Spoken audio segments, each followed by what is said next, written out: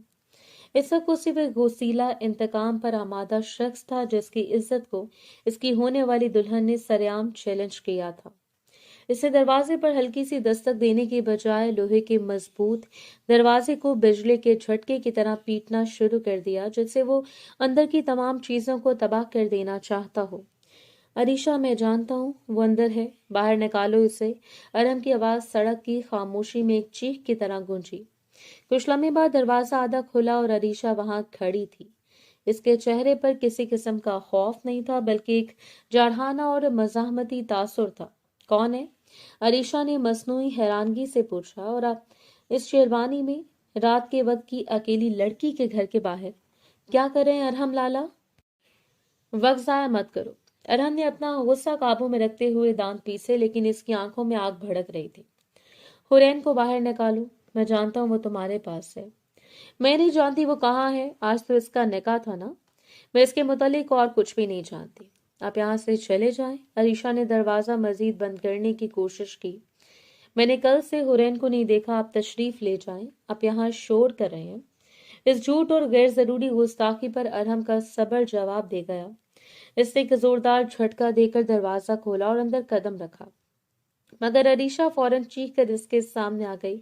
ایک قدم بھی آگے نہ بڑھاؤ، یہ میرا گھر ہے، اگر آپ نے اندر آنے کی کوشش کی تو میں پولیس کو فون کروں گی۔ عریشہ نے اپنے فون کی طرف اشارہ کیا۔ عریشہ کے اس آخری دھمکی نے وہ کام کیا جو حرین کے آنسو نہ کر پائے تھے۔ ارحم نے ایک لمحے کے لیے پلٹ کر عریشہ کی طرف دیکھا۔ وہ جانتا تھا کہ اگر اس نے قانونی بچھڑے میں خود کو ڈالا تو خاندان کی باقی بچی عزت بھی برباد ہو جائے گی۔ ٹھیک ہے، ارحم نے ٹھنڈی زہریلی مسکراہٹ کے ساتھ کہا، پولیس کو فون کر دو، مگر کیا تمہارا نام بھی اس میں آئے گا؟ کیا تمہارے والد کو معلوم ہوگا کہ تم نے ایک بھاگی ہوئی لڑکی کو پناہ دی؟ ارحم کے خاموش دباؤ نے کام دکھایا۔ عریشہ کا چہرہ ایک لمحے کے لیے سخت ہوا، پھر اس کی تمام مزاحمت ٹوٹ گئی۔ اس نے غصے سے دانت پیستے ہوئے اندر کی طرف دیکھا۔ باہر آ جاؤ حرین، تم نے مجھے بھی خطرے میں ڈال دیا ہے۔ اور پھر حرین دروازے سے باہر نکلی۔ اس کے چہرے پر ہراسانی اور خوف تھا، لیکن ایک لمحے کے لیے اس کی نظر ارحم کی آنکھوں سے ملی جہاں شکست کا کوئی تاثر نہیں تھا۔ اس کی بغاوت کی آگ ابھی بھی مدھم نہیں ہوئی۔ ارحم نے ایک لمحہ بھی ضائع نہیں کیا۔ اس نے حرین کا بازو لوہے کی گرفت سے پکڑا جیسے وہ کوئی بے جان چیز ہو۔ تم نے کیا سوچا تھا؟ تم مجھ سے بھاگ جاؤ گی؟ چھوڑو مجھے، ہاتھ مت لگاؤ مجھے۔ حرین نے پوری طاقت سے مزاحمت کی اور چیخ کر ہاتھ چھڑانے کی کوشش کی۔ مجھے گھسیٹو مت، میں خود چل رہی ہوں، تمہاری مرضی ختم ہو چکی ہے، ارحم نے بے رحمی سے کہا اور اسے زبردستی گھسیٹ کر کار کی طرف لے گیا۔ سنسان گلی میں حرین کی چیخو پکار گونج رہی تھی۔ وہ خود کو چھڑانے کے لیے اس پر اپنے ناخنوں سے حملہ کر رہی تھی، ہر ممکن کوشش کر رہی تھی کہ وہ گاڑی میں نہ بیٹھ سکے، لیکن ارحم کی فولادی طاقت کے آگے اس کی نحیف مزاحمت بیکار تھی۔ ارحم نے تقریباً اسے پٹک کر فرنٹ سیٹ پر پھینکا اور دروازہ بند کر دیا۔ عریشہ دروازہ پر کھڑی تھی، اس کی آنکھوں میں غصہ اور افسوس تھا۔ ارحم نے ڈرائیونگ سیٹ پر بیٹھتے ہوئے آخری بار عریشہ کی طرف دیکھا۔ آئندہ میرے معاملات میں دخل اندازی کرنے سے پہلے 100 مرتبہ سوچ لینا، سمجھی تم؟ گاڑی سڑکوں پر بجلی کی رفتار سے دوڑ رہی تھی۔ حرین رو رہی تھی اور گاڑی کے دروازے کو کھولنے کی کوشش کر رہی تھی۔